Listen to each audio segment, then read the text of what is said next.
We are ready to write history today. Are you? For the first time ever in the DTM history, we've got 7 brands and we welcome the new brand Porsche into the DTM family, and we're super excited about this, and you can really expect a very exciting race weekend, and thus welcome to the Nürburgring. The sun is shining, we've got spectators here, and we're absolutely thrilled to get the race going in just a bit.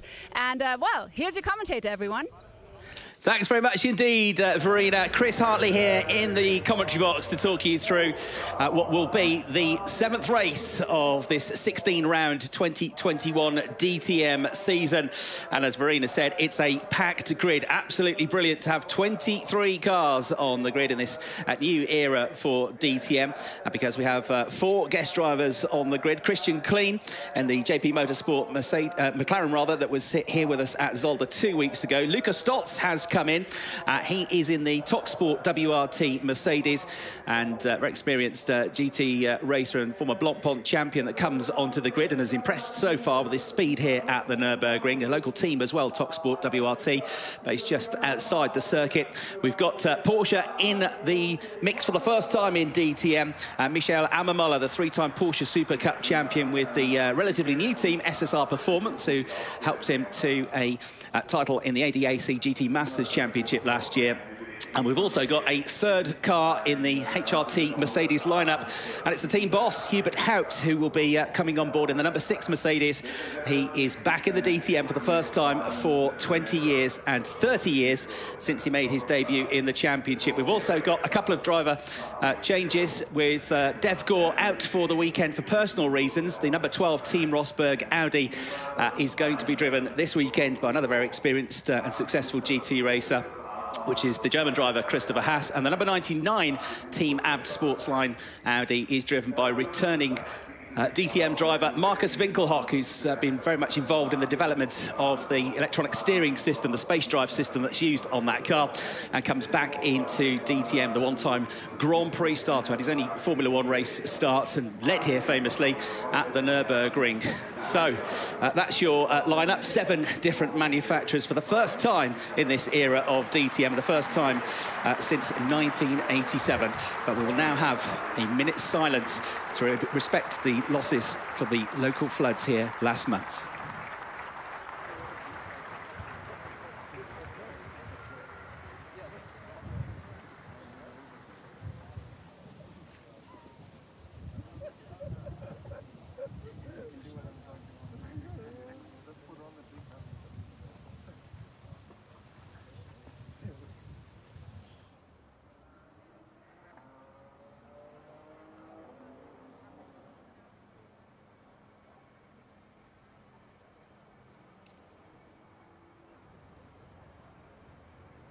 Das Gedenken, meine sehr geehrten Damen und Herren, an all jene, die nicht mehr unter uns sind.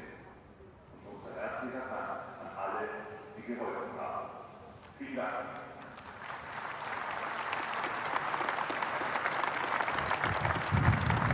Es war so wichtig, und ich glaube, das ist wirklich im Sinne aller DTM-Fans, dass wir an so einem besonderen Wochenende. So a mark of respect for all of the people affected in these tragic floods that we had here in this part of Germany, in the Eifel region, just about a month ago. Upwards of 190 people sadly losing their lives in these terrible floods, the record rainfall that came and devastated the area. And of course, all of those families affected by that, we pay our huge respects to them, and of course to all of the long-term difficulties that has brought to local businesses already, of course, struggling with the pandemic. Restaurants, hotels, campsites devastated in the region. There's been huge support from all the way across Germany and from the motorsport community and from the DTM to help raise funds for the Wir für Eifel campaigns. For example, the Abt Sportsline team, they've got a guest on the pit wall this weekend, and it was a bid to raise money for the campaign support groups, and there's a guest from the Allgäu region of Germany that bought the seat on the pit wall with the team for €6,000. All that money going to help the victims of the floods. The auction raised a total of €10,000, and Abt's partner, HYLA, donated €2,500. The team itself donated another €1,500 across the Remus charity night. Lots of drivers involved in supporting and raising funds as well across the DTM. But we hopefully will bring some joy and entertainment back to the region, this first motorsport event since the disasters. Right, as we look forward to the race, then we can head back onto the grid and to Verena. As I mentioned, this is a moment of history because we've got 7 brands in the DTM, one of them being Porsche and Michael Ammermüller being the driver, the lucky driver. We're so excited to have you here. Unfortunately, even though yesterday in the free practice it looked very promising, you're a bit further in the back. But what are you expecting for the race, Michael? Yeah, I'm very happy to be here with Porsche, the first time DTM, also for me the first time in a DTM race. So yeah, yesterday it looked quite good, but yeah, we had better tires than the other ones, so we knew already it will be not so easy for the qualifying. Yeah, that's the real position now we have, and yeah, let's see for the race. I think we can go a little bit quicker now in the race, but yeah, let's see how the race will go on. And how excited are you and your team being here? We've got spectators, we've got fantastic weather, and most of all, you're part of the DTM now. Yeah, it's very nice atmosphere here, very professional, and yeah, I really enjoy it here, and especially with the team I drive. Yeah, we were very successful in GT Masters, and now we do this, and yeah, it's very nice to be part of this championship. All right, we're happy too. Thank you very much, Michael. Thank you. And back to you. Thanks, Verena. Yeah, great to have Michael Ammermüller with us and Porsche with us as well. Michael saying yesterday in the press conference that he very nearly became a DTM driver quite a number of years ago now. Around about 10, 11 years ago. He was a test driver and a reserve driver for the Red Bull Formula One team, and he almost got a drive in that. Didn't quite materialise. He almost got into DTM, but finally he has made it and brought Porsche with him. And we can hear from somebody else now down on the grid with Verena. And I'm here with Vinky, Markus Winkelhock. Fantastic having you here at the DTM. You already look pretty focused. I know you need to get into the car, but just quickly, it's your 50th race in the DTM today. Actually, you don't look that old. Just kidding. Thank you. No, but what's your feeling? I mean, obviously, you're starting pretty much from the back, but what are you going to do? I have to say, first of all, I'm really happy to be back in DTM, and I'm really confident. Qualifying was not perfect, but as everybody know, we go with the steer-by-wire system, still developing everything. So from that point of view, I'm still quite happy. The race is long, 1 hour. We have a lot of opportunities with pit stop strategy, etc. So I'm looking forward for the race, and maybe we can up some places ahead. Knowing you're going to push really hard. I do. Vinky, thank you so much. Thank you. Off you go into the car and back to the commentator. Thanks, Verena. Yeah, Markus Winkelhock, great to have him back in DTM. He made his debut in DTM back in 2004 as a Mercedes driver. His last appearance in DTM was with Team Rosberg in the 2010 season. He's never quite got on the podium, had a 4th place finish that year, had a couple of 4th place finishes in 2009. As I say, he's the one of the drivers, but the main person that's been developing this electronic space drive steering system. No mechanical connection between the steering input, the steering and the steering column of the car. It's all done electronically with sensors and backup systems, and Markus has said it's 95% like driving a standard car now, but the reaction time is quicker, especially at high speed. He said the high speed corners, that is where you really notice the difference, but it just takes a little bit of adapting as a driver to get used to that, but very much the way forward. And as he said, ABS once didn't exist, and it took a couple of years to get that developed and working properly, and the same is going to be true of this. We saw Markus Winkelhock, we've just seen Marco Wittmann with a thumbs up to the screen as well, one of the 5 different race winners we've had so far this season. There's another of them, Philip Ellis, who got his maiden victory at the Lausitzring, had a fabulous weekend there, got a win, and with a success ballast-laden car, managed to get a 4th place finish in the 2nd race of the weekend there. So he's very much one of the key championship contenders, and we'll start this race from the front row of the grid. Just to reiterate as well, the top 3 drivers from the last race have to carry success ballast going into this one. So there's much to look forward to in this latest adventure in the DTM 2021 season.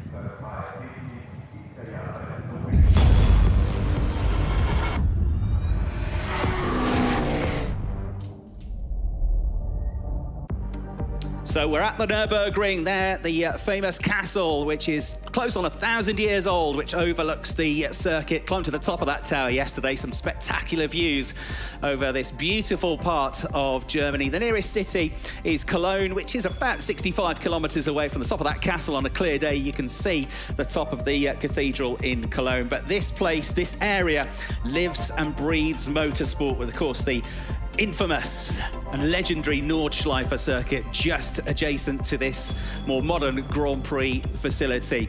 A circuit, the Nordschleife, which is almost 13 miles long, almost 21 kilometers long, and with huge elevation changes and 174 different bends. Greats have won there. And this is the circuit where they all want to do well. Of course, the Nordschleife are still used on occasion for big events like the Nürburgring 24-hour race. We've got several Nürburgring 24-hour race winners with us on the grid, including the 2017 winner of that event, Kelvin Van Der Linde, who's going to start this race from pole position. I spoke to him after he got his third pole position of the season this morning, and he said to me, I asked him about the circuit, and he said, I absolutely love the Nürburgring. He said, but then again, you ask a racing driver about a circuit, and it kind of depends on the results they've had there. He said, I've happened to have had good results here, so of course I love the circuit.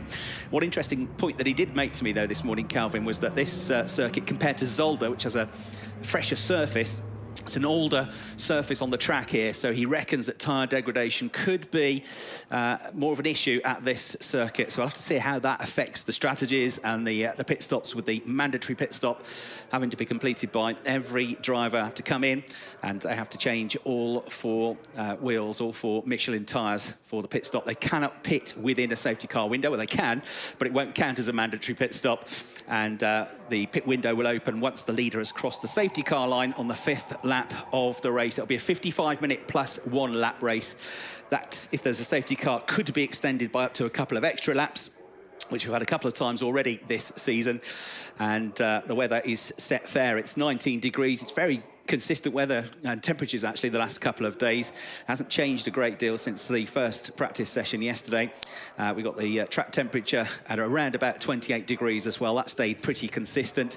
It was clear blue skies this morning for qualifying. There are more clouds in the sky, but they're light and white and fluffy. They don't seem to pose any threat in terms of rain, unlike some of the dark clouds that we had here yesterday. That might be a different story tomorrow with the ever-changeable weather, unpredictable in nature as it is in this mountainous and hilly part of Germany.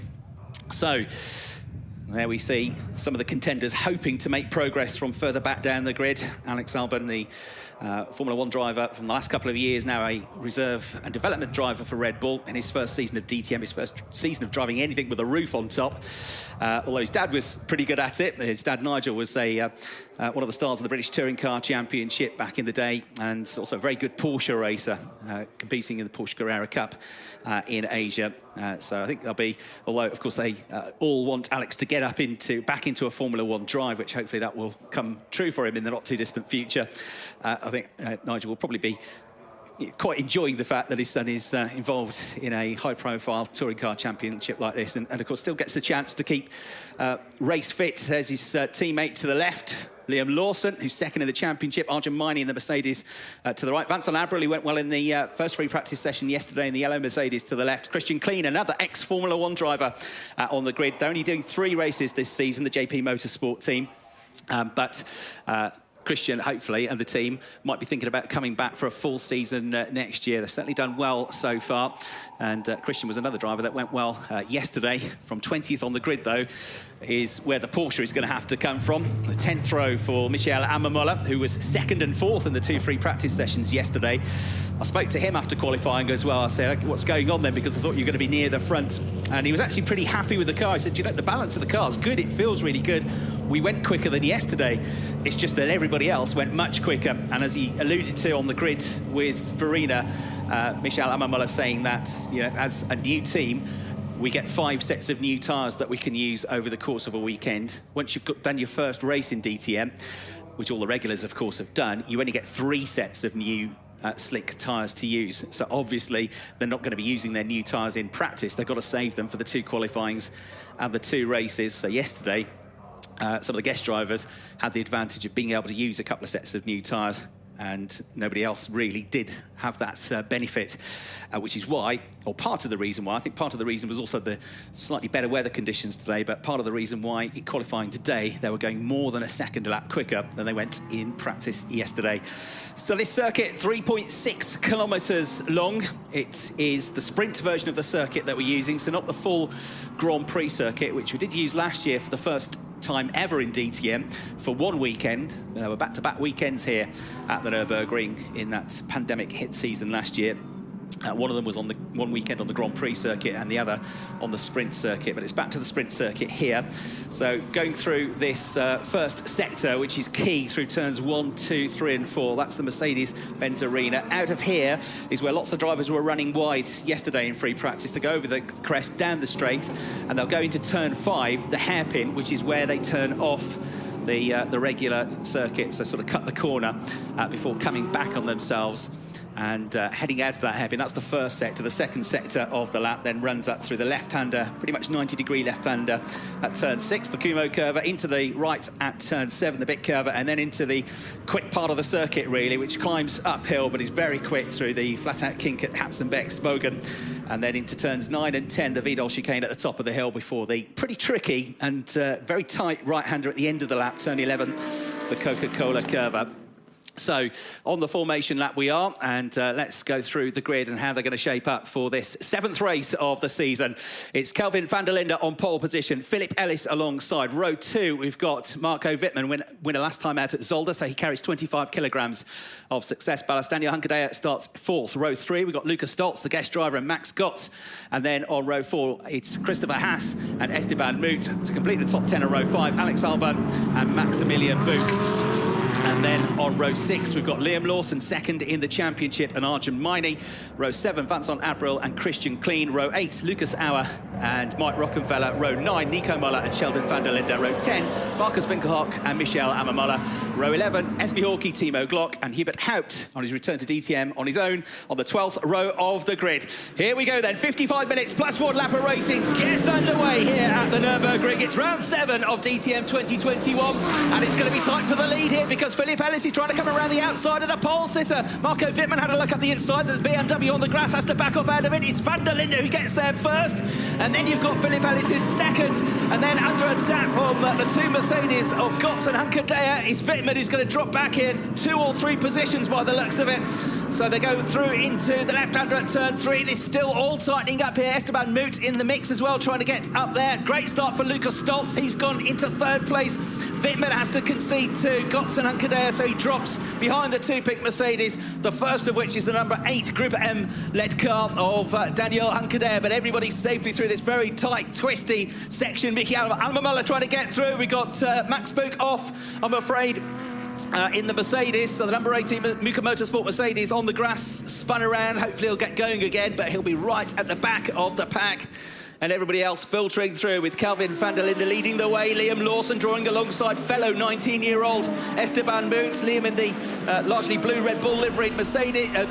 Ferrari are on board with him now, going alongside and drawing past him then is Arjun Maini in the Mercedes. The Indian driver goes through, there's contact. Lawson goes straight on. I think the contact possibly coming from Esteban Moot, who's slowed as well. Christian Kleen trying to avoid it. Liam Lawson continues on and tucks back in behind his teammate Alex Albon. So a pretty dramatic first lap in the middle of the field, and we're going to have the safety car to bunch them all up at the end of lap 1 with Kelvin Van Der Linde leading the race, Philip Ellis second, Lucas Stoltz third, it's Hunkerdea in 4th, Gotts in 5th, Wittmann down to 6th, but still the leading BMW, Albon 7th, Lawson in 8th place, and it's because of Max Buch's car, which looks like he got going partially, but then has stopped again on track. He's still trying to get it going, and into the pits. Another car that was at the back of the field and in trouble, Christopher Haas. So in the guest role this weekend, replacing just for this weekend Dev Gore in the number 12 Team Rosberg Audi.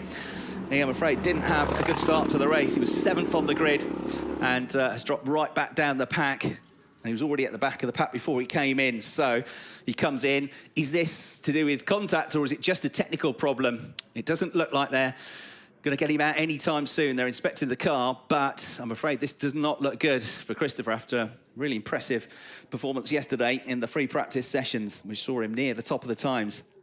So that's one of the Team Rosberg Audis out. How's the other one doing? Nico Muller. He's made up some ground. He's into the top 10, Nico. After, again, a pretty good Friday, but not coming together for last year's championship runner-up in qualifying. So Haas in the pits, Buch trying to be recovered, or trying to recover himself, brings about the safety car. That incident involving Maximilian Buch is being investigated by the stewards, it says on the official timing screen. And there, unfortunately, the Muka Motorsport Mercedes being dragged back. Max Buch now in for the season, having initially been brought in as a replacement for a couple of rounds at the start of the year for two-time champion Gary Paffett, who was hoping to be back involved for most of this year's campaign, but unfortunately, having already had to miss the first 2 rounds with other commitments in Formula E, he had to then miss round 3 because of travel restrictions from the UK, and there are more tricky travel restrictions in place for the rest of the season. So Gary won't be with us, I'm afraid, for the season, but Max will. Here's a replay of the start.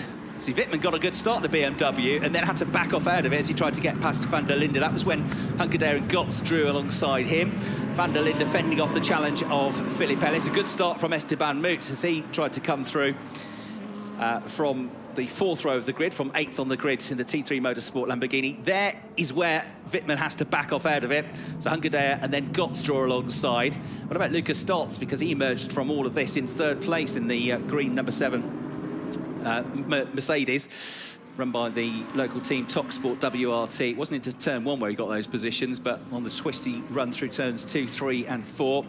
And that was the contact involving Max Buch going off the road. Looked like there may well have been some contact from behind with Lucas Auer. It wasn't huge contact, but it was enough to tip the Mercedes around. But it was all concertinaing up, really. And there you can see evasive action being taken, and unfortunately getting out of the car after a very short run in this race on his DTM debut is Christopher Haas.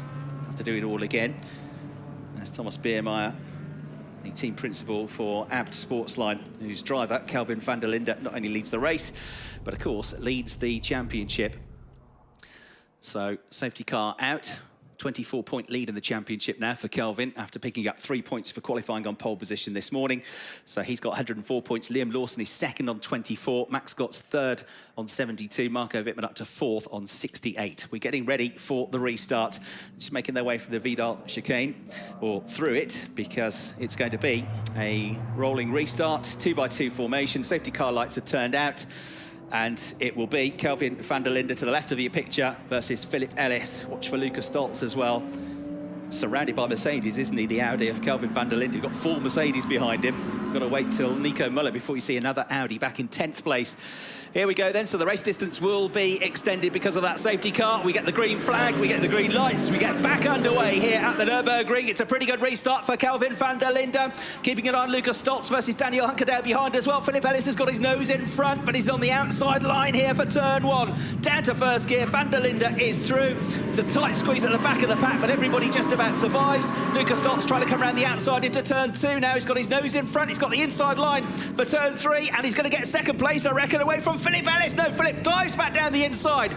Brave stuff there from the Swiss driver to get that 2nd place back in the blue and white number 57 Team Windward Run Mercedes. A couple of others running deep and wide, including Max Gotts and his Wittmann, who's got back ahead of the 2 pink Mercedes. He's got back ahead of Gotts, he's got back ahead of Daniel Hunkedaer, and the BMW has recaptured 2 of the places that he lost at the start of the race. So the double champion Marco Wittmann in the BMW back up now to 4th place. Arjun Maini in the mix as well, trying to score his first points of the season in DTM. Just in front of him, you've got Nico Muller going wheel to wheel, I think with Alex Albin as they try and get positions. I think he's got through as well. Alex has dropped back a place. And the Rover BMW, the yellow, white and black machine trying to come through, or both of them trying to come through, because neither Sheldon van der Linde nor Timo Glock qualified particularly well. It's not been such a good restart for Esteban Muth. He's dropped way back down the pack. Been a pretty good restart, though, for Marcus Winkelhock. He's definitely gained a few positions. Here's this battle between number 51, Nico Muller, and number 23, the Ferrari of Alex Albin, with Muller having got ahead on this restart lap, but now having to defend from the Thai driver. He draws back alongside him. The Ferrari's going to be on the outside line. He's got his nose in front. He's trying to follow his teammate Liam Lawson just ahead. Nico Muller dives back down the inside, gets back through, but deep into the corner, almost into the back of Liam Lawson. Liam then pulls away, coming out of the corner with the Red Bull machine. You're back on board with him now, and he's trying to draw alongside Daniel Hunkerdare. And then a break Mercedes has contact further back, and a spinning car, one going out wide, which is Christian Clean rejoining. But off the road, I'm afraid, and not getting the car fired back up is Alex Albin. He just about gets it fired up now, but there's more contacts. Christian Clean involved in this one again, Hubert Haupt as well. So there's Clean in the 15 McLaren getting back underway. Haupt, I think, will get back underway in his Mercedes, but it's all been rather dramatic here on this restart. The first lap was pretty intense, the restart lap even more so, and then even more so again on the second lap of this restart. No dramas, though, for Kelvin Van Der Linde, leading by nearly 3/4 of a second from Philip Ellis. Lucas Stoltz in third place. There's the contact, Arjun Maini on Alex Albin. And just coming out of turn 2. Lucky he didn't get collected by anybody else particularly. And then next corner, Christian Clean involved. And there, Hubert Haupt and Michel Ammermuller making contact as well as he studded the brakes, tried to get out of the way in the Porsche. It was because Christian Clean had gone way out wide because he rejoined right by Esteban Moot. I think he probably would have had dirty tyres from going off on the escape route. Here's a replay. There's the initial incident. And then you probably might see Christian Clean coming back into the corner of his shot in a moment, or maybe not. He's alongside the onboard camera. Twitchy movements from Lucas Auer and his Mercedes. And then Lucas, I think he's going to run wide here, possibly. 2, 3 wheels on the curb, 4 wheels on the curb, coming under attack. And a rather frenetic start to the race, down to 15th place for Lucas Auer. There have been lots of drivers up and down the order so far in this race. And there is Lucas coming out of the pits now. So Auer in the pits. Hubert Haupt has come for an early pit stop as well. Now that the pit window is open. And there comes Hubert. He raced in the early 90s, 91, 92 season in DTM. Last time he raced in the DTM, which was for Opel. He raced initially for Audi, but for Opel in 2001. Didn't have a great season, just got 1 point scoring finish, and that was 20 years ago. But he's the team boss of HRT, who ran Vincent Abril and also run the one of the 2 bright pink Mercedes, the one of Max Gotts, who's up there third in the championship, the number 4 machine. Same sponsor on those 2 Mercedes, but they're run by different teams. One by HRT and one by Grupo M, the Spaniard. And then we've got nose-to-tail action with Michel Ammermuller trying to get back through the pack as well. Right, it's been a dramatic start to the race. To try and piece together some of it, down with the drivers in the pit lane, it's over to Verena. And I'm here with Christopher Haase. Very unfortunate for him, obviously, after a collision he had to end the race. And Christopher, I guess it was a lot more than a flat tire, what we saw. So why did the race have to end? What's up? Yeah, I mean, the first lap didn't went well, I would say. We had quite some damage, or we have quite some damage on the front and also on the rear. In turn 4 and 3 to 4, this was quite hectic. I haven't seen the incident right now, so I can't say much about it, but I had a little bit too less space, I would say. I had cars crashing on the right into me and also a car left to me, so I couldn't, let's say, open the line. And at the end, 2 contacts, which ended our race. Bad luck for your first race in the DTM. Let's hope for better luck tomorrow. Thank you very much, Christopher, and back to you. Yeah, real shame that for Christopher Haase, who's got very happy memories of the Nürburgring because he was the Nürburgring 24-hour race winner back in 2012 and 2014, partnered by none other than Marcus Finkelhock. We've seen Michel Ammermuller in the pits, and while we were hearing from Christopher Haase in the pit lane with Verena, we also saw a nice move from the Indian driver Arjun Maini to gain a place. So Arjun trying to push his way through into the points. He's in the points at the moment, running in the top 10 up to 8th place after moving ahead of Liam Lawson in the Ferrari with a nice move. Oh, spin for Timo Glock, quickly recovering. And Max Gotts into the pits as well. So the first of our championship contenders to come in. Third in the championship, Max Gotts into the pits. Here's a replay. It was just coming out of the Vidal chicane before you get to the Coca-Cola curve. Right by the pit lane entry. Spins the rear tyres of the Rover Racing BMW back around. Lots of rubber laid down on the circuit. And rejoins, but a long way down the order. Rejoining from the pit lane, Max Gotts. Coming out into clear track, well clear of Lucas Auer, who had his own troubles and a very robust start to the race for the Austrian driver. He's got to Pretty good record here at the Nürburgring. One of the drivers that's gone well in qualifying in the past here. Lucas Auer's been on pole position 3 times, and he was a winner here in the 2017 DTM season with Mercedes. But it's the number 4 Mercedes that's come out well on top these early pit stoppers. Max Gott's through. So Kelvin Van Der Linde leading. He's grown the gap to 2 seconds now over Philip Ellis. Oh dear. Into the pits, into the garage has come Michael Ammermoller. So out of the car and out of the race, I'm afraid. We say this is a track where the Porsche's gone well in the past. He won here in the ADAC GT Masters Championship last year on his way to the title. But I'm afraid out of the race. And not a good day for Ammermoller. Hopefully more to come from the Porsche tomorrow. So more drivers coming into the pits, including Marco Wittmann. Arjun Maini in, Liam Lawson, who he overtook a couple of laps ago, in, and Vincent Abril in as well. The bright yellow number 5 HRT Mercedes. Right, of course, we've been very good at these pit stops, well versed in it, very experienced GT team.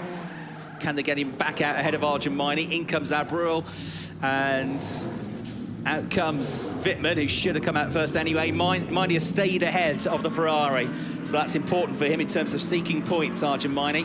He stayed ahead of the Ferrari, which he overtook. In fact, he's probably pulled away. It's been a pretty good pit stop, that, I would say, from the Get Speed team. Great job from them to get the car rebuilt after that big crash that he suffered at Zolder, which put him out of day 2 in Belgium. So Van Der Linde, Ellis, Stoltz, your top 3. Daniel Hunkedaer 4th, Nico Müller 5th. After Marco Wittmann came into the pits. And Sheldon Van Der Linde should be moving up to 6th place with Esteban Muth 7th. And then Rockefeller 8th, Finkelhock 9th it will be. And then possibly Esme Hawkey might just creep up into the top 10 now after these pit stops. Now, replay of what? This is... Oh, that was tight. That was Vincent Abril coming out of the pits, and he just clipped the right rear corner of the AF Corse Ferrari of Liam Lawson. Lawson holding his position, and in comes the leader. In come the top 2. So it's Van Der Linde and Ellis in. Lucas Stoltz will pick up the lead for now, but still to make his mandatory stop. Go, go, go. Change all 4 Michelins. Will be side by side with Gluck.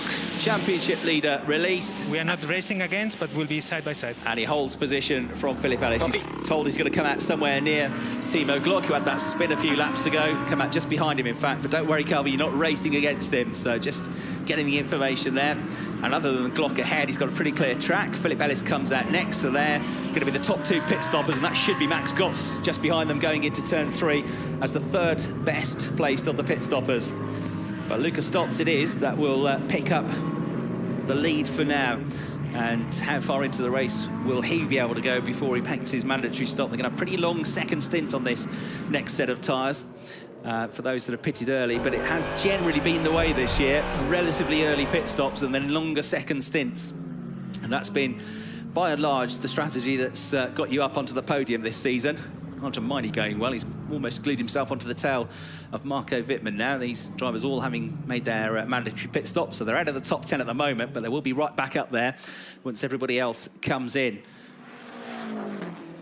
Lucas Stoltz's best lap time is a 1:28.0. He's just come into the pits. I was about to say he's pretty close to that lap time last time around. So he hadn't lost pace, but he comes in. Daniel Hunkedaer comes in as well. So can Stoltz come out in or around Kelvin Van Der Linde and Philip Ellis? And Hunkedaer shouldn't be too far behind either. So the team changed the tyres. Only 6 crew allowed. That's a couple of incidences this year where teams have picked up penalties and drivers have picked up penalties for having too many members in the pit lane. Stoltz gets out, and he's going to be behind Kelvin Van Der Linde, but he's going to be right by Philip Ellis. This is for a net 2nd place. Ellis has got the momentum. He's going to have the inside line for the next turn. He's got to make this stick, Philip Ellis, and he does, while Stoltz gets the tyres up to temperature. So Stoltz slots into a net 3rd place, as in he's 3rd of all those that have made their pit stops. He's behind Kelvin Van Der Linde. He's behind just Philip Ellis, but he has come out still in front of the number 4 Mercedes of Max Gott. So important that for him to at least hold station. But Van Der Linde's definitely got a bigger than 2-second advantage now over Philip Ellis. So that pit stop period worked out well for him. It's not been a great day, though, I'm afraid, for Porsche. And we can perhaps find out why now down in the pit lane with Verena. What a big shame, Michael, for your first race here in the DTM. We can see some of the damage in front of the car. What exactly happened? Why did you have to end the race? Yeah, it's a shame. We stopped already in the race. I was on the inside, and yeah, I think out from the outside cars were spinning, and there was a Mercedes coming from the outside and towards me, and then yeah, the road was blocked, and I had to drive into the Mercedes, and then yeah, I broke my front of the car, and the splitter is damaged. So yeah, I had no balance in the car, and we couldn't even change the tire in the pit stop. So yeah, we have to retire. Bad luck. Thank you very much. Hopefully till tomorrow the car will be fixed. Better luck tomorrow. Thank you very much, Michael, and back to you.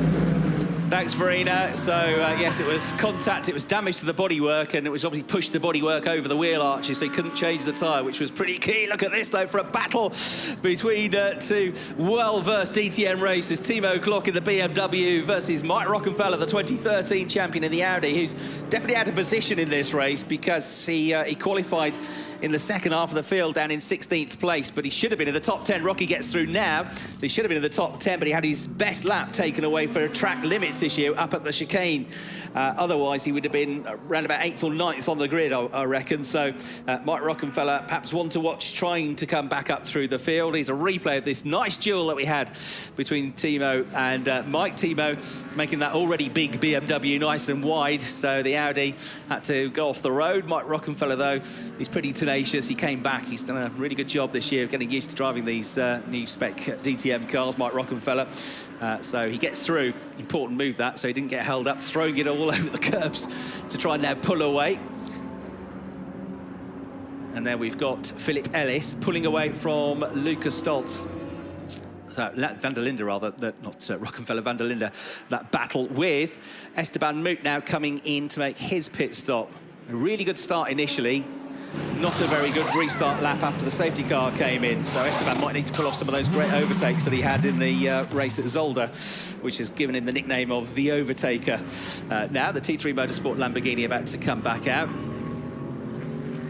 So Kelvin Van Der Linde is 6th place on the road now. I mean, Timo Glock, that he was battling with there, didn't have to let him through because they were actually fighting for track position. Timo Glock, though, has still got to make his pit stop. We lost Michel Ammermuller, we lost Christopher Haas. We've heard from them both. The driver we lost initially, though, from the race was Max Buch, who is talking to Verena now. Unfortunately, another car we lost in this race is of Max Buch. What exactly happened? Why did the race end so sudden for you? Actually had a quite decent start, went quite good up to turn 3, then was turn 4. I knew there were cars on the inside, so I left them space, and I just saw now the replay.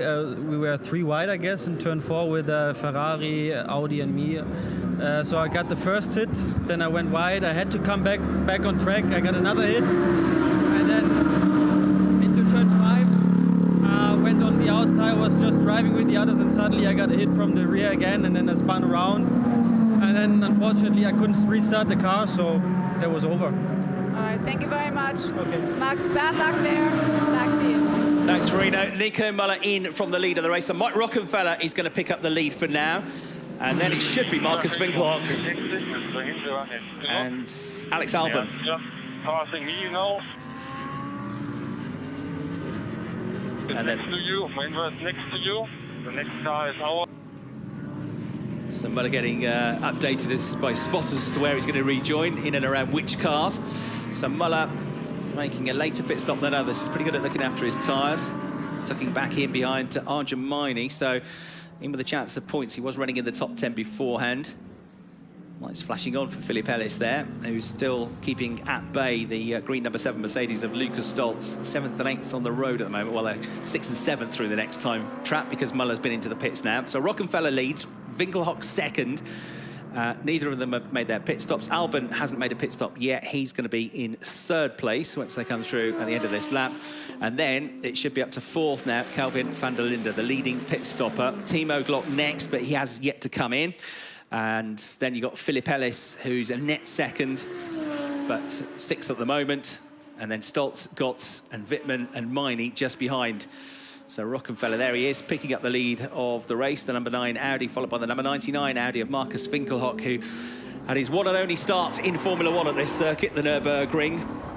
and is still the only ever driver to lead a Grand Prix on his debut. It was with the unfancied Spiker team, which doesn't exist at the moment. It went on to become Jordan and then has changed names and ownership several times since. But Winkelhock, who was a reserve driver for the team, got the opportunity to race at what was the European Grand Prix back in 2007. And because of changeable weather, he was the only one that came in and put wet tyres on the car. At the end of the warm-up lap, he'd had a moment on the warm-up lap, put wet tyres on, even though the rain hadn't yet come. And then sure enough, on lap 1 of the race, it came. And others on slicks went off the road. Others came in to change tyres, but to intermediates, which existed at the time in Formula 1. And he was the only one that stayed on full wet tyres. And so from the back of the grid, from dead last, Winkelhock led the Grand Prix, the 2007 European Grand Prix, by 30-odd seconds. Unfortunately for him, Fernando Alonso went off the road, brought about the red flags. The race was stopped, and it didn't go quite so well on the restart. He lost the lead. He stuck with the wet tyres on a drying track, and then not long after, the hydraulics went on the car. And that was the end of his Formula 1 career. It was its only race in Formula 1. Replay of Rocky pushing the limits a bit too much there in the other ABD Sportsline Audi. It's an ABD 1-2 at the moment, but these two have yet to make their pit stops, not doing the tyres any good there at all, and also going not quite as wide, but a bit leery through the corner. On the exit to turn 4, that was Winkelhock, 1.6 seconds between them. And then Alex Albon, who had that contact earlier on the spin, he's 10.5 seconds adrift of the current race leader, but the real race leader has just gone through shot number 3, Kelvin Van Der Linde. And now, Timo Glock coming under fire for position from Max Gotts. That will be for 7th place, but Timo not really involved in the lead fight because he hasn't been in the pits yet in the BMW. And we know he lost time earlier on with the spin coming out of the Vidal chicane before all of the front runners started to come in and make their pit stops. Just over half an hour remaining on the time. Race distance, as I say, extended. It can be extended by up to an extra 2 laps. So standard race distance is 55 minutes plus 1 lap. But because we lost laps behind the safety car, that can be increased by up to 2 laps, which it has. So it will now be a 55-minute plus 3-lap race as we get Arjun Maini versus Nico Muller as our next battle to keep an eye on. This is for, at the moment, 10th place, but realistically, it'll be for 7th place once the top 3 make their pit stops. And Muller down the inside. Nice, determined and decisive move, that, from the 2-time DTM Championship runner-up, Nico Muller. The Swiss driver puts the 51 car ahead. Arjun Maini isn't going anywhere, though. He sticks with him as they make their way up towards turn 10 at the chicane. Shows his nose, isn't quite close enough. Got Lucas Auer behind in what's 12th place at the moment, starting to come under a bit of pressure from Liam Lawson as well. Liam Lawson drawing alongside him, coming out of the Vidal chicane. The Ferrari's got the inside line for the Coca-Cola curver, and Liam Lawson should be through here. Lawson gains the place, the Ferrari goes through, and trying to follow his example is Daniel Hunkadea in the pink number 8 Mercedes. So Gotts up to 7th, Glock down to 8th, Wittmann is 9th, Muller is up to 10th, Maini is down to 11th, and here we've got this squabble between Lawson and Auer and Hunkadea for 12th place. Lawson stays ahead. Auer might be in trouble here through turn 2 because Daniel Hunkadea coming after him now. The 2 Mercedes nose to tail, allowing the Ferrari just to creep clear. And this could be a move from the Spaniard. Daniel Hunkadea down the inside, has to slow the car down enough to avoid running into the back of the Ferrari. Does the job, ticks it off the list. Job done. Lucas Auer drops another place. He was on the back foot there, and you got the sense that Daniel Hunkadea knew this was going to be his opportunity while he was trying to recover his momentum. And Lucas Auer, the Austrian, ends up losing 2 places. Vincent Abril just behind in 15th place. And you've got Esteban Moot in 16th at the moment. Sheldon van der Linde, 17th. Christian Klein, 18th. Esby Hawkey, 19th. And Hubert Haupt, the last of the runners at the moment, in 20th place with 28 minutes. 15 seconds and 3 laps to go in the race. Climbing uphill once more into the Vidal chicane, and Lawson's just edged away, hasn't he? Gained a length or so. Here's a replay of this move from Nico Muller. Just flung it up the inside here. In fairness to Arjun, he gave him the room, saw it coming, and that was a very well executed move. And just after that battle, we had this move from Liam Lawson at the end of the lap, coming into the Coca-Cola curve. And then at the start of the next lap, a replay of Daniel Hunkadea drawing alongside and then throwing it down the inside on the way out through turn 3, covering off the position through turn 4. and demoting Lucas Auer down to 14th place. So there's your on-the-road leader, Mike Rockefeller, 1.8 seconds clear of Marcus Winkelhock, running wide again. He's pushing hard, that's for sure. His best lap is a 1:28.3. His last lap was a 1:28.5, so the tyres still seem to be working okay, despite the punishment he's giving them. And Winkelhock's last lap was half a second off his best, so he's maybe struggling with the tyres a bit more now. You can see him falling away here. Looks like Rocky's going to stay out, and I think Marcus is going to stay out as well. Yes, he is. And you've got a bit of a gap before you get the third place car of number 23. Alex Albin is just coming out of the Vidal chicane. He has got to make a pit stop yet as well. The driver 5th in the championship standings, looking for, maybe not today, but this weekend, his 3rd podium of the season. Now, we've got Nico Muller having got ahead of Timo Glock now. Wittmann's already got ahead of him, so Glock's starting to fall back now on fairly old Michelin tyres in the first of the Rover Racing BMWs. It's been a valiant effort so far from Timo, but with that spin especially early on, it's going to be lucky if he gets up into the points, into the top 10. So Muller on fresher tyres has dispatched of him. He certainly pulled well clear of Arjun Maini, who only overtook him about 3 laps ago, but the Audi well clear now of the Mercedes. So Timo Glock has fallen down to 10th place now, losing a couple of places on that lap to Wittmann and Muller. And then you've got Arjun Maini. What about his lap times compared to Liam Lawson, who's now broken clear? Yeah, Lawson catching him 3/10 quicker on that lap. So Liam Lawson trying to salvage a few points from this race if he can. All the while knowing that the likelihood is that his big rival for the title, Kelvin Van Der Linde, is on course for a 3rd victory of the season at the moment. But before he can catch Arjun Maini, Liam Lawson is still going to have to work hard to fend off Daniel Hunkedea here in the Group M Mercedes, which looks the quicker of the 2 cars at the moment. So these two, as it stands, are battling over 12th place on the road, but once pit stops happen for those front runners, it's probably going to be the battle for 9th place. It's the tail end of the points here. 30-year-old from Barcelona, Daniel Hunkedea, pushing hard here. Arjun Maini is caught up to Timo Glock just ahead as well. No way through at the Vidal chicane, and now you've got the 3rd place car, Alex Albin, the Ferrari, caught by the number 3 Audi of Kelvin Van Der Linde, who's the virtual leader, the first of the pit stoppers, and he's much quicker at the moment, as you'd expect really. Alex is on old tyres now, due to pit soon, I would have thought. But he just can't get the car turned in as neatly as the Audi at the moment on that much grippier, much fresher Michelin tyres. You can see that in action here. Kelvin trying to get up the inside, trying to go around the outside. He'll get better traction here coming out of turn 4. You can see the Ferrari's a bit loose. Has to run to the edge of the circuit. Alex hasn't got to let him through, and there's maybe a team job to be done here, because Alex Albin's teammate, of course, is Liam Lawson, who's fighting Kelvin Van Der Linde for the championship. Kelvin shows his nose, the South African, all over the curbs here. This is determined stuff. He's set it up, but Albin has got the inside line for the next turn, and we'll be able to keep the Ferrari ahead just about for now. So onto the curbs goes Kelvin Van Der Linde. He's trying to be calmer in his approach, he said, this weekend. I'm not sure he's going to be that calm at the moment. He said he was trying to cut out the swearing to Verena after qualifying. But I bet the air is blue at the moment. Has he got through, though, this time? He's got the inside line, but the Ferrari's got the better line coming out of the corner. He's through, though. Alex Albin holding up Kelvin Van Der Linde for half a lap or so, but in the end, Van Der Linde had too much speed, too much grip, and too much nous. He was not going to be held up as any longer than half a lap there, was he? Tried everything, determined stuff from Kelvin. He knows that every second, every millisecond counts. Still got a decent buffer between him and what's his closest rival on track, Philip Ellis, once you take the pit stops into account. Now, Marco Wittmann being reeled in here by a pretty rapid-looking Team Rosberg Audi of Nico Muller, who won 2 of the 4 races at the Nürburgring last year, one on the Grand Prix layout, one on the sprint layout. Timo Glock in the background running wide through turn 1, really struggling with his tyres now. Had one change further back. Sheldon van der Linde is up to 16th, ahead of Esteban Moot, so he's got ahead of the Lamborghini. And here is Nico Muller in the 51 Team Rosberg machine, 9th at the moment, travelling right behind the rear wing of Marco Wittmann's BMW. Nico's had a 2nd place finish at Monza, round 2 of the championship, but still looking for his first win of the campaign.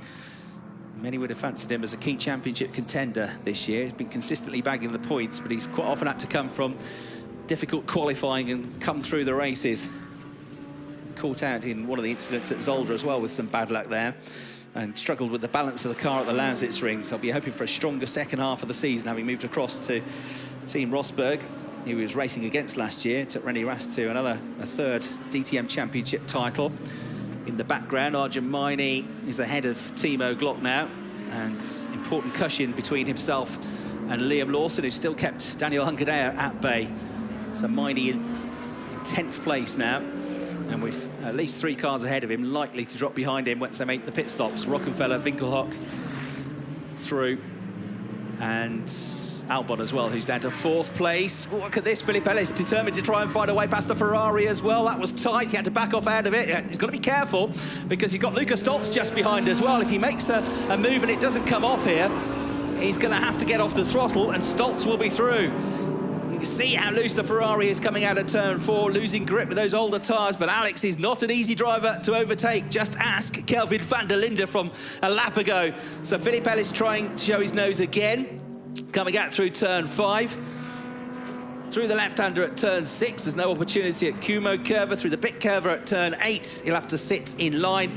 His next chance is going to be at the top of the hill going into the chicane, which is where Kelvin Van Der Linde got past Alex Albon previously. So Philippe Ellis, he's got to be decisive here. Luca Stoltz shadowing him in the mirrors here, trying to get past Alex, who's yet to make his pit stop. He's hogging the inside line. He's not making life easy here for Philippe Ellis, who gets off the line and has to shortcut the chicane. So you have to be careful here, because he's gained a position. Stoltz comes through as well. He's going to argue that Alex Albon forced him out there.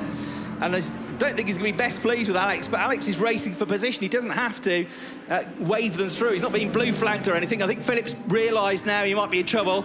And the problem is, once you back off, you let another car through. So that's very frustrating for Philippe Ellis. He's had to back off to let Albon back through to avoid any chance of a penalty. But in doing so, he's lost the place to Luca Stoltz, going down the start-finish straight. Might you know it, Luca gets past Alex without too much trouble here. Or does he? Because Alex comes back at him now in the Ferrari. No, he doesn't. Alex Albon is really fighting for everything he's worth here. But eventually the Mercedes is going to come through on the way through turn 4. So Philippe Ellis losing a net 2nd place there. And I think the red mist will be up now. Now he dives down the inside of Alex Albon. And this time he gets through with no worries about having to concede the position later on. So this was what triggered it all off. Trying to come around the outside. Alex Albon says, no, this is my racing line. And there was no choice other than making contact, but for Philippe Ellis to go off the road. One team happy about it, one team, as you can imagine, not so happy about it, and then he has to concede the position, and Luca Stoltz comes through, and this is where Luca then got past Alex Albon at the start of the next lap, and Philippe duly followed suit. Well, they're enjoying themselves down in the garage. It's been a pretty entertaining race so far, that's for sure. Now, Winkelhock's come into the pits, so that just leaves Mike Rockefeller at the head of the field, who's still pretty rapid, you know. His last lap was only 3/10 or so off his best lap of the race. So Rockefeller leads. It's going to be an amped 1-2 still, because one car has come in for the team, but the other replaces it. Kelvin Van Der Linde will now move up to 2nd on the road. He's the net leader, of course. And there is Marcus Winkelhock making his first pit stop of the weekend. He's going to come out somewhere behind Daniel Hungadea, I think. Yeah, just behind Lawson and Hungadea. So it's been a pretty good effort, this, from Marcus Winkelhock. Just behind it, side by side, 3 together. Sheldon Van Der Linde, Timo Glock, Lucas Auer, all piling into the corner together. I think it is Van Der Linde that's got to the head of the queue. Got Esteban Moot trying to come alongside Vincent Ambril as well. All battling. They might not be for championship points, but they're still fighting hard. There goes Esteban down the inside. Through he goes. I think that's Timo Glock at the back of the queue. Yes, it is. Who's got really old tyres now and just has to run wide and let them through almost. Still, Liam Lawson has his mirrors full of Daniel Hungadea. Still, he will not concede the position. So Rockefeller leads. There's the teammate, number 3, Kelvin Van Der Linde, the championship leader, who's around about 14 seconds behind. It's going to take way more than that for Mike to make his pit stop, so he will pick up the lead again.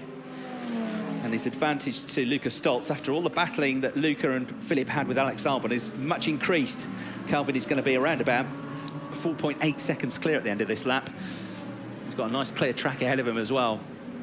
So once it all settles down, it should be Van Der Linde in the lead, Stoltz in 2nd, Ellis in 3rd, and then Gotts in 4th place. But for now, Mike Rockefeller is at the head of the queue, having not made his pit stop. Alex Albin hasn't made a pit stop yet either. He's currently running in 5th place in the Ferrari, maybe changing his strategy after the incident which saw him spun around just shortly after the restart.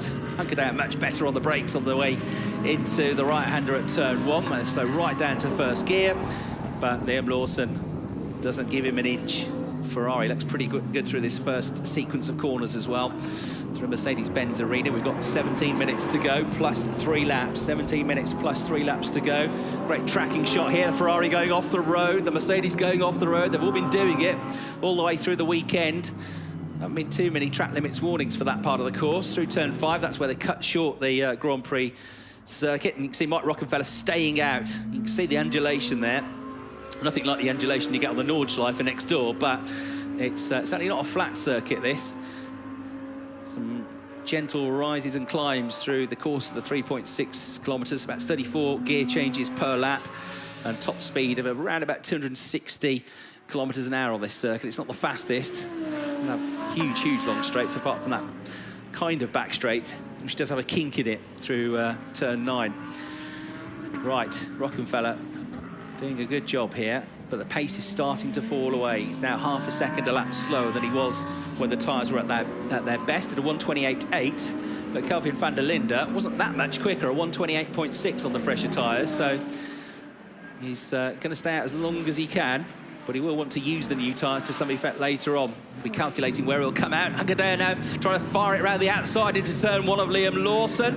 Can he do it? No, Lawson drags the Ferrari out wide, and here comes the number 99 AB Sportsline machine of Marcus Winkelhock, trying to get himself into position here. He's got the freshest tyres of these three, having been only recently in the pit stops, and he's setting this up nicely. Down the inside he goes into the right-hander, and through at turn 4, to head of Daniel Hunkedaer goes Marcus Winkelhock. Nice move that. He thought about that. He could see the two battling ahead, and he just weighed it up, gave them a bit of space, and then had a run at them into turn 4. So he splits up this fight, and that will be frustrating for Hunkedaer, because he's been staring at the back of the Ferrari for lap after lap after lap. He was trying to go forwards. He's ended up going backwards a place. So good duel going on there. You can see Sheldon Van Der Linde catching them up in the background as well in the number 31 Rover Racing BMW.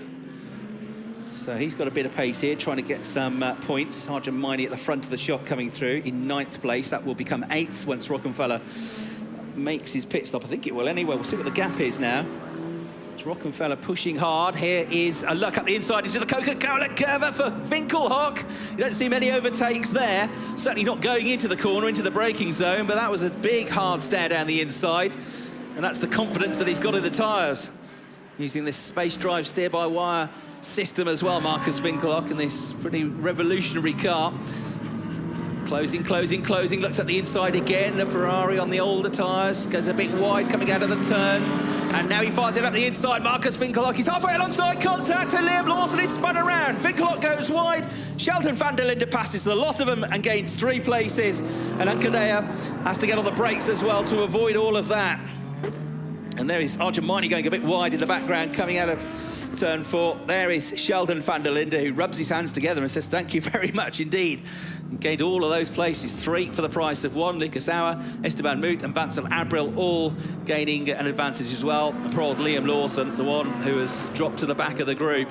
Hopefully he's been able to get going again, but yes, he has. He's in the background now, just in front of Timo Glock. Which means he's going to be down in 16th place, I reckon, Liam Lawson. So chances of a top 10 now, looking pretty slim. He was fighting the car, fighting the understeer and digging in, but it's proven to be a difficult weekend so far for both of the Ferrari drivers here. Here's a replay. This is on board with Liam then. Going into turn 1, you can see him fighting the car, understeering big time there, and watch to the left. There's the contact. Winkelhock. Around he goes. Hunkedaer just comes across his bows, just misses him. And he was not quite halfway alongside, was he, Marcus Winkelhock? I'll both have their own opinion about that, of course. That's the reaction from Marcus's team, AB Sportsline. Yes, no, head in hands. Didn't work, not quite. And And that'll be frustrating for Liam Lawson as well, because of course he's a championship regular and Marcus Winkelhock, he's not. He's one of the guest drivers. So, Lucas Auer now versus Esteban Moot. Somebody you don't want in your mirrors, it's probably Esteban, because you know he's not going to sit there for long without having a go somewhere. So Lucas is going to have to be looking left, right, forwards, backwards to try and keep the Lamborghini at bay. Impressive 19-year-old in the T3 Motorsports Lamborghini. His teammate Esme Hawkey up to 19th place now. Steep learning curve for Esme, she said this weekend. One of the circuits she's never been to before, which in fairness is most of the circuits on the DTM calendar. Twitchy there for Esteban as he got on the curbs and got on the throttle hard, hitting the accelerator. And a time penalty of 5 seconds for Nico Muller for pushing another car. So Nico is going to have 5 seconds slapped onto his race time at the end. And that's, at the moment, going to put him behind Marco Wittmann, who's about 4.5 seconds behind him. So a loser place. He's 7th at the moment. He should be promoted to 6th once Mike Rockefeller eventually comes in and makes his pit stop. But the 5 seconds at the moment is going to cost him at least one position. What he will not want is a safety car. If they all bunch up behind him, 5 seconds could cost you a lot more places. I want them to stay spread out. So, penalty for him. We've also got a 5-second penalty for Esteban Moot for disrespecting track limits. And actually, another penalty for Nico, looking at the messages coming up on the screen. He's got 5 seconds for pushing another car. He's got 5 seconds for track limits as well. So 10 seconds, I reckon, is going to be added onto Nico Muller's time. That could well destroy his chances of getting any points. We'll see. We'll add the 10 seconds on and try and work it out as we go. Any more?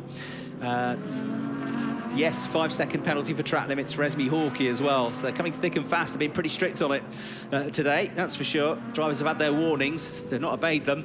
Then, unfortunately for them, they start getting time penalties. Lucas Auer still just about fending off Esteban Moot. The two cars you see battling over 14th and 15th positions. Mike Rockefeller goes through, completes another lap. Van Der Linde and Stoltz. Philip Ellis has just gone past the commentary box window to start another lap. And then Alex Albon, I can see, still about 2 car lengths clear of Max Gotts. And then Nico Muller, who's got these 10 seconds to be added onto his time. And guess what? Car is under investigation for pushing another car. You guessed it, number 99, Marcus Winkelhock. So Marcus, not a penalty yet, but under investigation for the incident involving Liam Lawson a couple of laps ago at turn 2. So we've got just under 10 minutes to go, plus 3 laps once the time elapses. And Lucas Auer, for now, managing to keep Esteban Moot behind.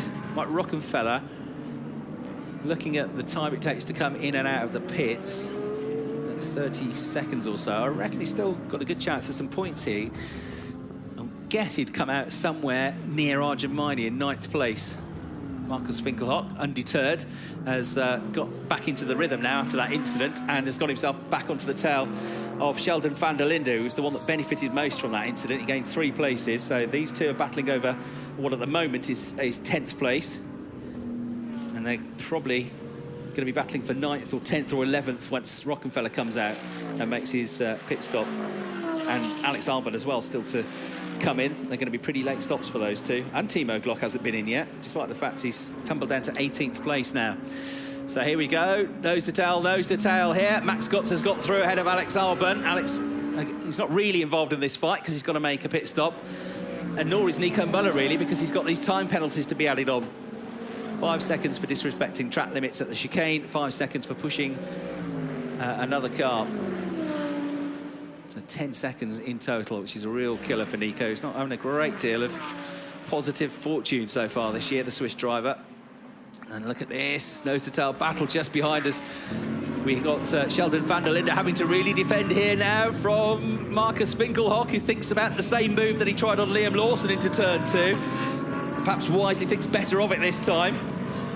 He's like an angry bee, though, isn't he? All over the back of the BMW, swarming around, ready to sting at every corner. Very good on the brakes. Finally into the pits comes Timo Glock. He's only got 8 minutes or so to get the most from these new Michelin tyres. And it looks unlikely he's going to pick up any points in this race, so frustrating start to the season. If you're going to have an issue with steering wheel or something, let me know. Sounds like he's not well with the handling of the Yeah, car. I don't know. It is not right. I think I don't know. I try on the pressure set, but it's somehow suddenly pointing to the right slightly. And under braking, as I said, it's moving a bit. Copy, understood. Not handling well, moving around under braking. Not a good day for Timo. Mike Rockefeller then makes his stop from the lead of the race. I think he's going to come out somewhere near Marco Wittmann, Arjun Maini, Kelvin Van Der Linde, tail end of the points. Let's see. Just coming out of the pits now. He's got to get the tyres up to temperature as well. Rejoins, cuts in now, and that's just in front of Marco Wittmann. But Wittmann, I don't think he's going to be close enough to attack, even though he's got his tyres up to temperature. So he's come back in behind Alex Albin, who's yet to make his pit stop. And Albin has already lost a place on track to Nico Muller, but Nico's got his 10-second penalty. So it could still be some decent points here from 16th on the grid for Mike Rockefeller, because he's going to get past Albin once he makes his pit stop, and he's also going to be ahead of Nico Muller once his 10-second penalty is added on at the end of the race. All right, we've got the 99 Audi ahead of the 31 BMW, so Marcus Winkelhock has eventually found a way past Kelvin Van Der Linde. Remember, the German driver on much fresher tyres, having pitted as one of the last to make his mandatory stop. Could well get some points here, Marcus Winkelhock. With Albin yet to make his pit stop, he's already into the top 10. He could drive this from the back of the field. Unless he gets a penalty, of course, because that's under investigation, that move with Liam Lawson. On board then with Kelvin Van Der Linde. 8 laps to go. He's picked back up the race lead now, proper, and is 4.5 seconds clear of Lucas Stoltz in second. Philip Ellis up to third, and Max Scott is going to move up to fourth place, and then question marks, because it will be Nico Muller next, but what about the 10 seconds, and where does that drop him down to? Alex Albin, I can see coming into the pits from the commentary box window, so you'll see him coming in now as the last of the pit stoppers from fifth place, well, from sixth place on the road, Alex Albin, and she continued to ride on board with the championship leader, looking for his third win of the season. There is Alex in the pits, so this is probably going to drop him out of the points now. And the car, the engine stops, and that might be game over, might have a problem here. Not trying to fire it up quickly, and I'm afraid it could be a very rare non-finish for Alex. This is a replay of how Marcus Winkelhock got past Kelvin Van Der Linde. Just superior grip with the fresher Michelin tyres. Just able to dart it down the inside. And then, this is him on the attack now with Arjun Maini and carrying speed around the outside. Did he get there? Got his nose in front, stays there, gets the inside line for turn 2 and through. So he's gained another position on Arjun Maini this time. With Alex Albin into the pits, that's going to be up to 8th place for Marcus Winkelhock once it sorts itself out. And yes, it is going to be a retirement from the driver, 5th in the championship standings. Maybe the second time he's not finished in the points. It'll be the first time he hasn't finished a race this season for Alex. So frustrating day as Kelvin Van Der Linde holds steady, just under 4.5 seconds clear of Lucas Stoltz, guest driver.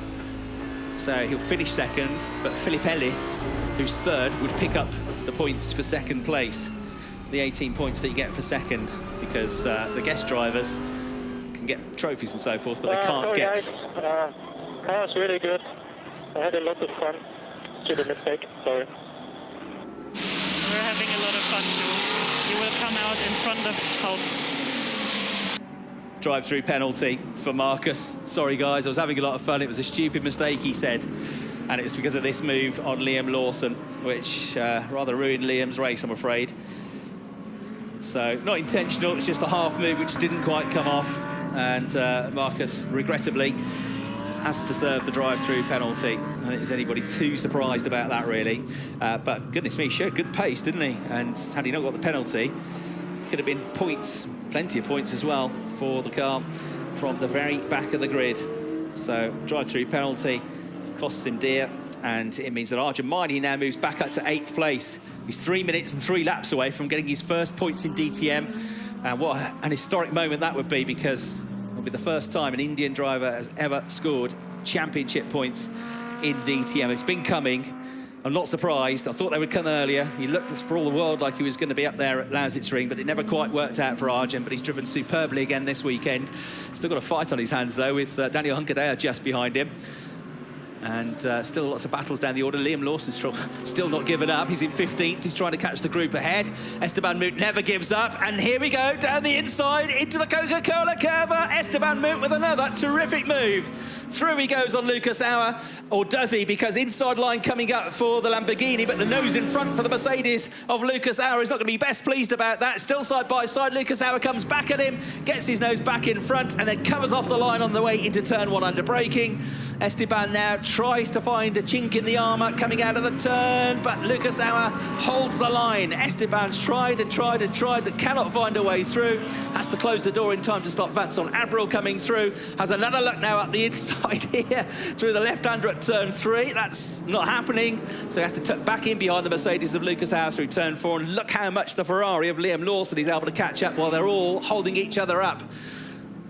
If he can get these 3 places, it'll push him to 11th place, but still just outside the points. Still worth trying though, you never know. 1 championship point at the end of the season could make a massive difference. So he's got to keep pushing. And Liam Lawson, again, another one that's not going to be giving up here. But Lucas Auer's got his hands full for the last part of this race. He's had his hands full for a while now with Esteban Moot. As I said, it's the one drive you don't really want in your mirrors because you know trouble's coming. You know it ain't going to be an easy ride to the flag if that Lamborghini is in your mirrors. Switched back to his original livery, having had the special art livery at his home weekend at Zolder, which is a very impressive design, but I do like the standard livery on that car as well. It really stands out.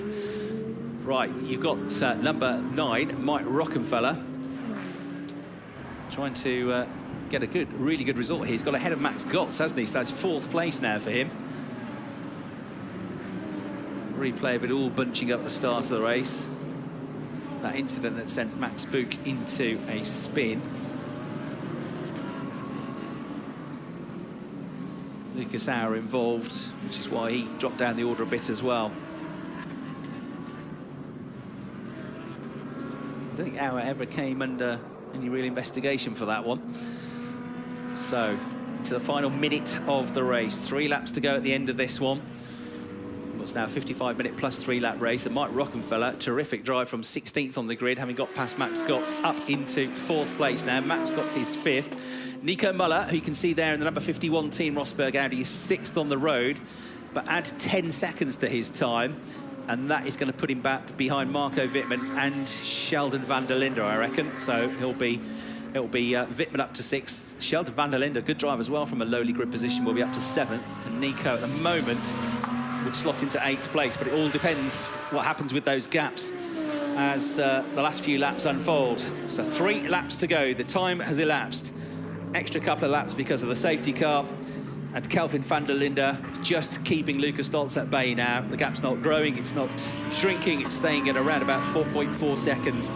So Kelvin, who's already the only driver to win more than once this season, is about to have 3 times the number of wins of anybody else now, if he could just hold it together, which doesn't seem to be a problem for Kelvin. He loves this place, he's loving this championship, and as I said a few times now, anybody that's followed his career up until DTM will know he certainly knows how to drive these types of cars and how to win races, and came into this championship as one of the key contenders for the title. Been wanting to be in DTM for a while. There's his teammate, Mike Rockefeller, in 4th. How far behind Philip Ellis is he? The answer is 7.5 seconds. Probably a bridge too far, but he's just set the personal best first sector. His last lap was a bit slower than Philip Ellis because he was overtaking. But Mike Rockefeller 4th. Get the points for 3rd as well, because Lucas Stoltz in 2nd as a guest driver.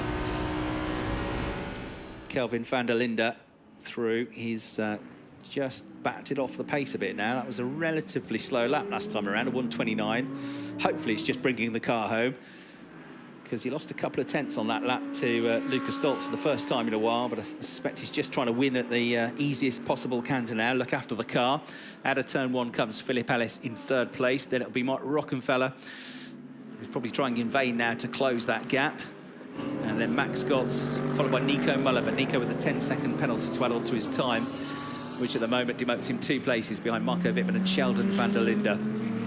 Daniel Hunkadea 9th, Arjun Maini 10th, and 4.4 seconds clear of Lucas Auer in 11th. So he's on course for his championship point here, which will mean not just a huge amount for Arjun, but also for Team Get Speed, another new team in DTM. Be a great moment for them to get a point as well, especially after all the work putting the car back together after the unfortunate accident at Zolder 2 races ago.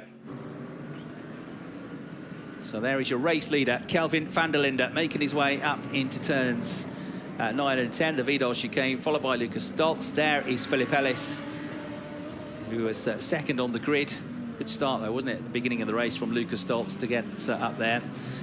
And then the decisive moment, really, in that battle for second place was when Philip got stuck behind, on old tyres at the time, Alex Albin, and got past him, but had to cut the chicane to do so, had to give the place back up, and that's where Stoltz got through, and Philip hasn't had the pace to be able to hang on to Luca ever since. Great moment for Luca as well. Going to be on the podium in his first attempt at DTM, so too the TalkSport WRT team. And their local track here. It's been another good result for Philip Ellis. He's really impressed this season, the former Audi TT Cup champion. One of the 5 different race winners that we've had this season.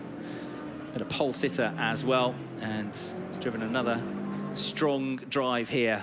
But Kelvin Van Der Linde just seeing through these final stages of the race now, bringing the car home. He's definitely backed off the pace, but it doesn't look like there's anything to worry about with the car. And a pretty early pit stop for Kelvin as well, so he's got to nurse the tyres to some extent, but he's quite happy to give away 2 or 3 tenths to Lucas Stoltz. Gap's down to 3.9 seconds, but that's still a pretty comfortable advantage with just a lap and a bit to go now. Kelvin there coming into the chicane just at the end of sector 2 over the white line. To complete that sector, you saw Lucas Stoltz in the background, and then Philip Ellis a long, long way back, 12.5 seconds back from the leader now in 3rd place. Still a pretty tight battle for 11th between Lucas Ayer, Esteban Moot and Vincent Abril. Esteban still can't find a way through, only 0.3 of a second behind. Liam Lawson still 14th, Clean 15th, Hawkey 16th, Winkelhock down in 17th place now after the drive-through penalty. Haupt 18th, Glock in 19th place. As onto the last lap of the race goes Kelvin Van Der Linde. He's on course for another perfect day. Already got 3 points for qualifying on pole, and 25 more points coming his way now. No points coming the way of Liam Lawson, so he's going to more than double his championship lead over Liam Lawson. In fact, Liam might lose 2nd place in the championship here. Max Gotts is in 3rd place in the standings and only 8 points behind Liam Lawson. He's going to finish 5th, it looks like, but he'll pick up points for 4th, which will mean 12 points. So I think Max Gotts is going to be moving up to 2nd place in the championship, and Marco Wittmann's going to take some points away from Liam Lawson as well. And Philip Ellis, who already moved up to 5th place in the championship after picking up 2 points for qualifying this morning. He's also very much in the hunt in this championship, but this is the driver to beat. Approaching the halfway distance in the 2021 season. We'll be at the halfway mark after tomorrow. Who knows what tomorrow is going to bring, but Saturday at the Nurburgring has been all about Kelvin Van Der Linde.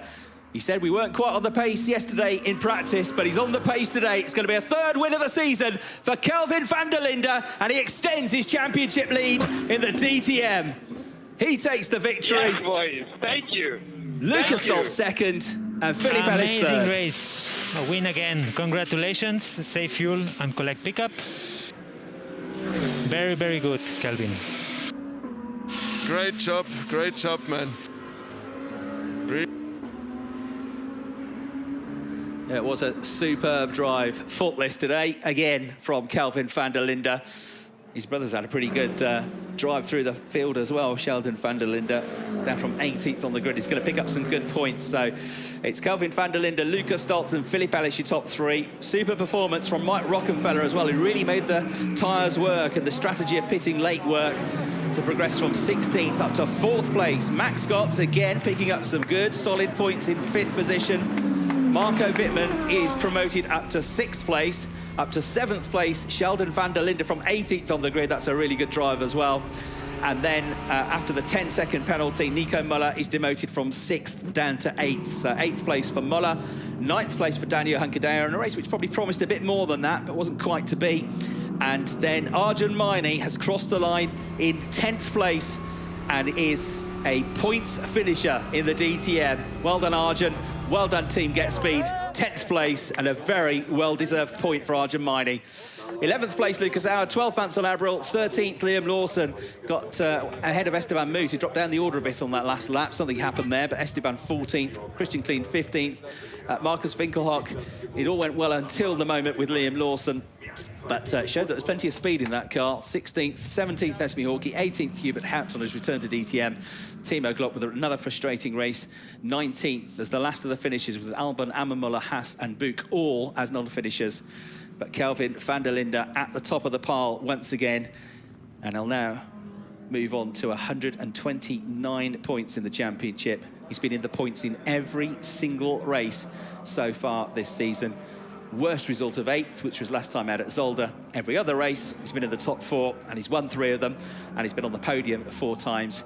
And that is how you build a championship title campaign. Another proud moment in an ever-growing list of proud moments for the Van Der Linde brothers, for the family, and for South Africa. They've got 2 real stars here, and a nice moment there between the 2 brothers. Thumbs up. Both be happy with the way that went, I reckon.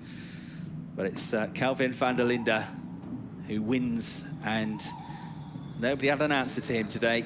He just had the edge over everybody, controlled things at the end of the race, even pulled back away on that last lap to win by 4.7 seconds. Huge congratulations, though, as well to Lucas Stoltz on his debut in the DTM. 2nd place finish for him, and the TalkSport WRT team will be very proud of their achievements. Philip Ellis coming home in 3rd. Another strong drive for Philip. That's actually only 2nd podium of the year, but of course he got that win at the Lausitz Ring, and he keeps bagging the points. Rockefeller, nice drive up to 4th place. Gotts in 5th, Wittmann 6th, Van der Linde 7th, Muller 8th, Hunkerdare 9th, and Arjun Maini in a terrific 10th place finish, having threatened to get into the points pretty much every weekend so far this season. He's eventually done it, and I think there'll be plenty more points coming his way the rest of the season. He's looked good here at the Nürburgring. So there's the rest of the runners and riders, and some non-finishers, unfortunately, in what was a pretty lively race here, particularly on the starts and restarts. All sorts going on. There's some great battles as well. We had drivers getting frustrated with other drivers. Kelvin Van Der Linde dealing with what weren't back markers, but were drivers he needed to get past pretty robustly, and fighting all the way, as he always does, to a 3rd victory in the DTM. It's not a bad record, this, is it? He's had 7 DTM races, he's won 3 of them, and he's been on the podium 4 times. So more than half his races in DTM, he's been on the podium, and almost half the races he's won. So Kelvin Van Der Linde, he said to Verena after qualifying this morning, you know, I'm going to be a bit calmer today. Some of my friends were telling me off for swearing too much on the team radio, so I'm going to try and be polite, which he was, in fairness. And there's a nice moment. Kelvin on the right, Sheldon on the left. The older brother takes the win, but superb performance from the younger brother, Sheldon Van Der Linde, to fight his way through. And well done, Lucas Stoltz as well. 2nd place. Is DTM always this easy, he says? No, it's not. But today, you worked well as a team, drove quickly, and superb 2nd place finish. Strong driver, as you say, Lucas Stoltz, former Blancpain champion, endurance champion. Knows all about GT cars and has simply transferred that here. I've had to get used to new tyres, of course. Some of the drivers that run in other categories, like ADAC GT Masters, where they use different tyre compounds and tyre brands, using the Michelin tyres here.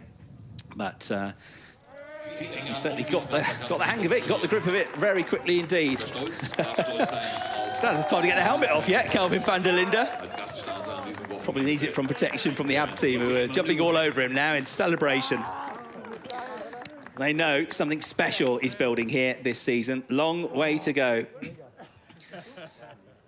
Not yet at the halfway distance, but as Kelvin himself said, being the leader at a halfway stage of the championship doesn't mean anything. It's got to be at the end of the championship. But that, if you told him that at the start of the season, that's a very nice picture for Kelvin, isn't it? 129 points. Max Scotts does indeed move up to 2nd place on 84 now.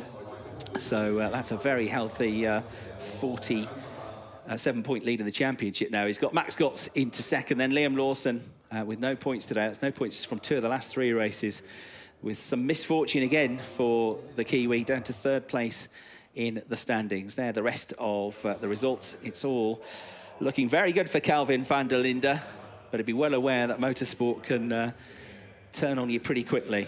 Enjoy the highs while you can, keep working hard, and never take anything for granted. But everything so far has gone pretty much according to plan.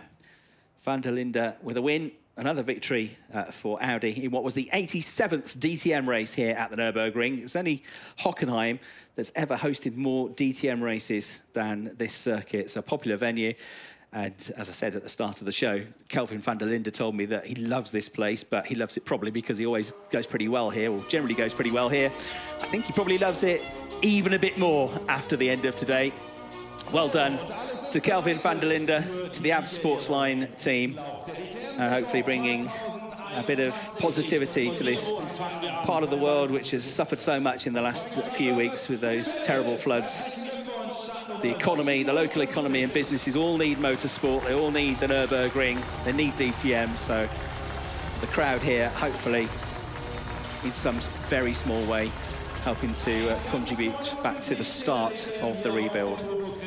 So onto the podium in third place, Philip Ellis. And making his first ever visit onto the podium, well done to Lucas Stoltz. Team AB Sportsline are the winning team, and it's going to be Walter Kolb that comes up as the team representative to pick up their team-winning trophy. So another victory for the AB Sportsline team, who already came into this weekend leading Red Bull AlphaTauri AF Corsa in the Teams Championship. There is Walter Kolb. And he is the man that donated that €6,000 to be on the AB Sportsline pit lane. So very well done, Walter, contributing to the recovery fund for the local flood victims. But Kelvin Van Der Linde up onto the top step again. He is your winner of round 7 of the 2021 DTM. Extends his championship lead. Days don't get much better than this. More to do tomorrow, but for now he can celebrate and he can enjoy the national anthem of South Africa.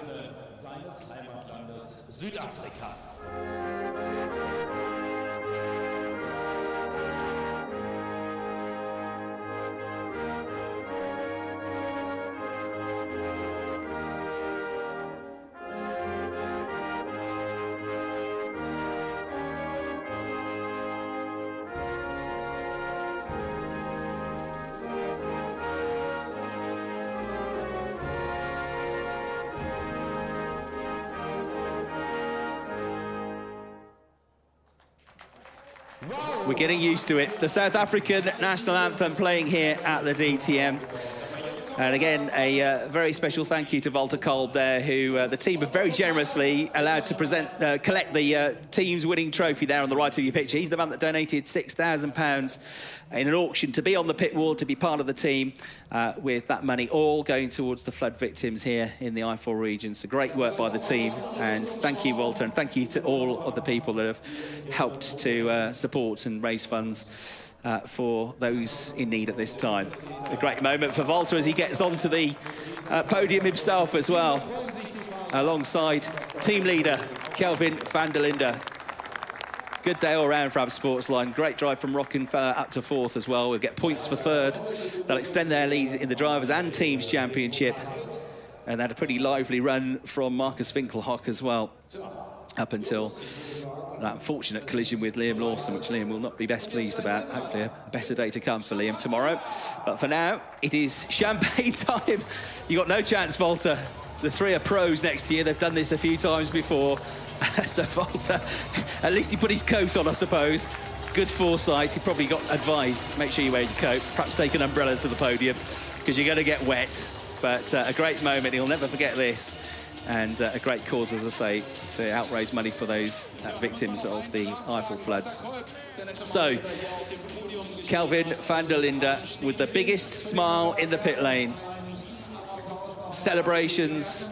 Plenty of work still to be done, though, in terms of media. We'll hear from him very soon, I'm sure. There is Walter Kolb. Can't really see what's happening anymore because he's got champagne all over his spectacles. He's absolutely drenched, but now he at last gets a taste of the champagne. What stays in his mouth, anyway. So, nice touch that from the team, and terrific effort. Super slow-mos of our top 3 drivers, and we can start to hear from our podium finishers now, because we've got Verena Vries down with them in the pit lane. And I'm here with Philip Ellis, who's got a smile on his face, I hope. A little bit. A little bit, I know. Obviously, coming from P2, you lost one place. But still, P3 is pretty good. You're collecting valuable points. And what's your feeling? Yeah, pretty good. I think a bit unhappy, as I say, coming from P2, dropping back to P3. But then again, it's P2 for points, thankfully, so it wasn't too bad. Tried everything at both starts to get Kelvin. But I figured he's experienced enough, so it would have been a hard pass to pull off. I tried it anyway, and that's about the chances I had. And after that, we didn't have the pace of the Audi, unfortunately, today, but we'll fight again tomorrow. I bet you will. And how tough is it out there in the Nürburgring? How challenging is it? It's very tough, especially the tire deck is very big. So especially the last probably 10 laps, I really struggled a lot on the tires. I was actually afraid that Rocky would still catch me since he stopped quite late. So it wasn't an easy one. But yeah, I think we have some points we can improve for tomorrow, and then we go again. Absolutely. All right, Philip, thank you so much. Thank you. And I'm going to try to grab one of the others in just a bit, but for the moment, back to you. Thanks, Verena. Yeah, nice drive from Philip Ellis. He was right, actually. We were concentrating on following Kelvin Van Der Linde home at the end of the race, but having been 7.5 seconds behind with a couple of laps to go, Mike Rockefeller was just over half a second behind Philip Ellis at the end of that race, so he very nearly made it onto the podium. So terrific effort from Rockefeller. If maybe pity one lap earlier, it might just have worked out for him, but still, he'll be very pleased about that. Let's hear from another of our podium finishers, though. Back to Verena. Let's hear from a funny man, because I may quote you. He said the ice cream is better than the trophy almost. I know you're getting used to the wins, but I'm a bit envious of the ice cream, to be honest. Where did you get that from so quickly? Yeah, Andrea organized it for me. I was talking to her on the radio on the way into the box, and I said, Andrea, organize me an ice cream. It's so hot in the car. And this is better than the champagne, I have to say. We need this every race. Absolutely, and then one for us too, okay? Yeah. But congratulations. I mean, Kelvin, you're just unbeatable. It's your 3rd win of the season. You're a half-time champion, if you wish, and I mean, it's just going so well for you. So I guess it's just going to continue like that, or it's not that easy? I don't know what to say, really. I waited my whole life for this DTM moment, every year knocking on the door of Audi, please take me, and, the wish never really came true until this year, and I'm just honestly enjoying every moment of this. And right now, I can't really, it's not been realized really yet. I think I'll only really realize it in Cape Town end of the year when I'm sitting on the beach and maybe having another ice cream. Then I'll maybe enjoy it a bit more. But right now, just enjoying it and living the dream. I bet you are. Thank you so much. Enjoy your ice cream too, and see you later. Back to you. We don't be surprised if there's an ice cream sponsor on the side of the car at the next round. It's going to cost him a fortune in ice creams at this rate if he keeps on winning the way he is. But Kelvin Van Der Linde cooling down. I mean, he looks like he's just stepped off an armchair. He's so fit, isn't he? I mean, you or I have been in that car, or most of us anyway. Would have been on the floor lying down, eating about 14 ice creams just to try and recover. He looks like he's just been maybe for a mild stroll after what was a very, pretty punishing race for him. It's pretty relentless around this sprint circuit. You don't get much respite. And as I say, it's not the hottest day in the world. 28 degrees track temperature and 19 degrees air temperature. It's just nice outside, but you've got to add about 20 degrees to the ambient temperature when you're looking at the inside of a car. So it's around about 39, 40 degrees in that cockpit. Hard work indeed. So, super slow-mos of our top 3 from the first race of the weekend here at the Nürburgring. Philip Ellis with his 2nd podium of the season. Lucas Stoltz with his 1st podium on his DTM debut as the guest driver. Great drive by him as well after a very good start to the race. But your winner once again, extending his championship lead, Kelvin Van Der Linde. From me in the commentary box, it's goodbye from Chris Hartley and back to Verena to round out the show. What a spectacular first race here at the Nürburgring. We're really looking forward to tomorrow, because we saw so much action here today, and I'm sure tomorrow is going to top that even more. So make sure not to miss it tomorrow, and hear the highlights for now. Enjoy, and see you tomorrow. Bye-bye.